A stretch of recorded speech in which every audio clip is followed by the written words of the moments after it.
মায়ের ক্যাটর ম্যাটর আর ভালো লাগছে না, তুমি এর একটা বিহিত করো। বিহিত?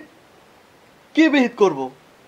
আমি মায়ের একমাত্র ছেলে, মাকে তো আর তাড়িয়ে দিতে পারবো না, আর মাকে একা ফেলে কোথাও যেতেও পারবো না। আমি মাকে তাড়িয়ে দিতে বলছি না, আর একা ফেলে কোথাও যেতেও বলছি না। তবে আমি বলি কি, মাকে তুমি একটা বৃদ্ধাশ্রমে রেখে আসো। কাজল, তুমি আর একটিবারও এই কথা উচ্চারণ করবে না, করলে আমি তোমাকে তাড়িয়ে দিতে বাধ্য হব। তাহলে তুমিও শুনে রাখো, আমি এভাবে এই বাড়িতে থাকতে পারবো না, কালই বাবার বাড়ি চলে যাব। আরে যাও না, পারলে এক্ষুনি যাও। কি হলো খোকা, চিৎকার করছিস কেন? কি হয়েছে বৌমা? কি আবার হবে? আপনাদের যা স্বভাব, আমি এক্ষুনি বাবার বাড়ি চলে যাব। কি হয়েছে বলবে তো, আর যেতে হয় কাল সকালে যাবে। বাবা একটু অসুস্থ মা, এক্ষুনি যেতে হবে।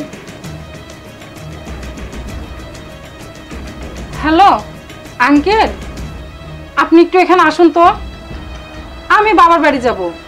হ্যাঁ হ্যাঁ এক্ষুনি, আপনি না এলে আমাকে একাই যেতে হবে।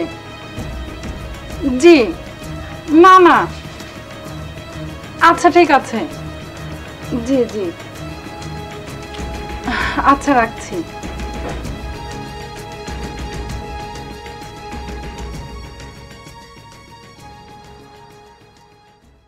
হ্যাঁ বলো, তোমার কি সমস্যা?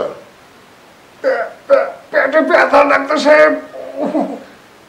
আচ্ছা, রাত্রে কি দিয়ে ভাত খেয়েছিলে? ট্যাংরা মাছ আর মসুর ডাল পুরপুরি দিয়ে। টয়লেটে কবার গিয়েছো? খুব ব্যথা ডাক্তার সাহেব, 10 বার। 10 বার? আচ্ছা এদিকে দেখি, চোখটা দেখি, এই চোখ, জিভ দেখি, হ্যাঁ আচ্ছা হাতটা দেখি।